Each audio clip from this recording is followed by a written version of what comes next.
thought that a serene, blissful day in a heavenly nook of Kashmir would turn out disastrous? Who thought that the harmony would live, families crying, and the entire nation speechless and shook? On April 22, 2025, 26 male tourists from different parts of India was killed in the beautiful valley of Pahalgam in Kashmir. Out of the 26 killed, 25 were male tourists from different parts of India and one a local Muslim. 5 militants attacked and killed these people asking for the religion, and this shook the entire nation. The government of India did take some actions, and one of them was suspending the Indus Water Treaty. So in this video, we're going to see what Indus Water Treaty is and how this is going to impact Pakistan's economy and other aspects. So now let's see what Indus Water Treaty is. So Indus Water Treaty is simply an agreement between two neighboring countries, India and Pakistan. It was signed in 1960 and was negotiated or brokered by the World Bank. It was signed by the then leaders of both countries, Jawaharlal Nehru and Ayub Khan.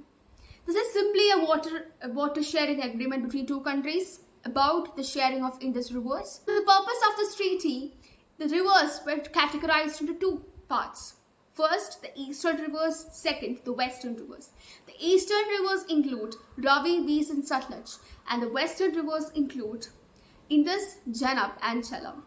The western rivers was completely utilized by Pakistan for their purposes and eastern rivers by India. But western rivers could also be utilized by India for some special purposes, just the generation of hydroelectric power.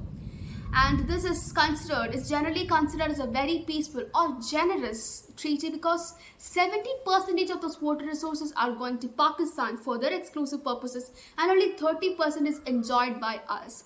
And India has never disrupted this treaty, even though there were tensions at the borders, even though there were conflicts. But in the recent Pahalgam attack, we have decided to suspend this Indus Water Treaty. And this will definitely affect Pakistan. The lion's share of Pakistan's water utilization is through these rivers.